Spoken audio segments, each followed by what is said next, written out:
Kita mūsų finalistė labai konkreti iš tikrųjų yra ir atėjo žinodama labai aiškiai, ko jinai nori. Taip tokie 3 punktai. Atėjo mesti iššūkį savo ir išeiti iš komforto zonos, pasisemti naujos patirties, pasidalinti savo mokslinėmis žiniomis žmonėms suprantama kalba. Taigi pasitikime Nacionalinio vėžio instituto biobanko darbuotoją, taip pat netrukus tapsiančią Vilniaus universiteto genetikos mokslų magistrantę Eloną Airolitą Jankauskaitę.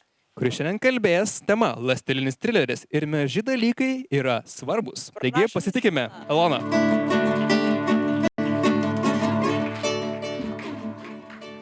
Taigi sveiki, mane jau pristatė ir kaip minėjau, man patinka maži dalykai, turbūt aišku kodėl, kurie svarbus tokiems procesams kaip pavyzdžiui vėžys.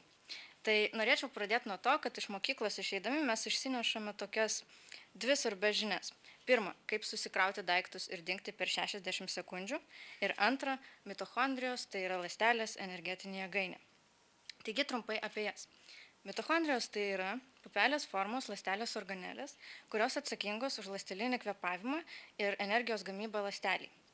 Visos ląstelės organelės paklūsta ląstelės branduolio diktuojamam sąlygom.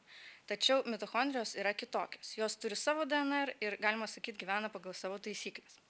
Kadangi dirbu su vėžiu, tai norėčiau pasakyti, kad vėžinės ląstelės pasižymi tokiamis savybėmis.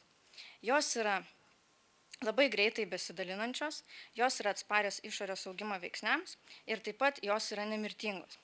Tai normaliuose ląstelėse, kai įvyksta DNR pažaida, ląstelės branduolys siunčia tokį baltymą P53, kurį genetikai žino kaip ląstelės genomo sargą, kuris nukeliauja į tą vietą ir ištaiso DNR pažaidą. Tačiau jeigu jis pamato, kad DNR pažaidos ištaisyti jau nebegalima, tuomet jisai pasiunčia signalą, kad ląstelė susinaikintų. Ir vėžinėse ląstelėse beveik 50% atvejų šitas baltymas ir šito baltymo genas yra mutavęs.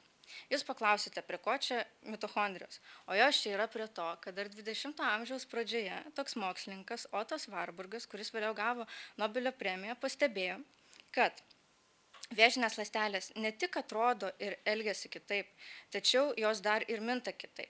Tai yra, kai vyksta gliukozės fermentacija ir sutrinka deguonies cirkuliacija, tai jų pagrindinis maistas yra cukrus ir jos yra smaližės ir mėgsta tą cukrų.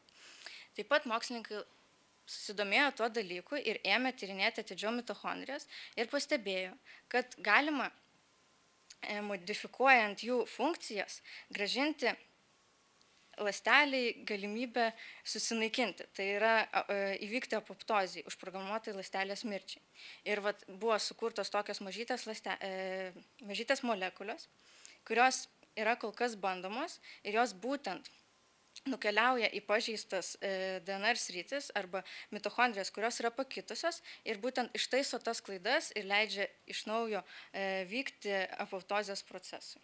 Taigi, norėčiau, kad nepamirštumėte, kad kartais maži dalykai, jie taip pat yra labai labai svarbus dideliems procesams. Ačiū.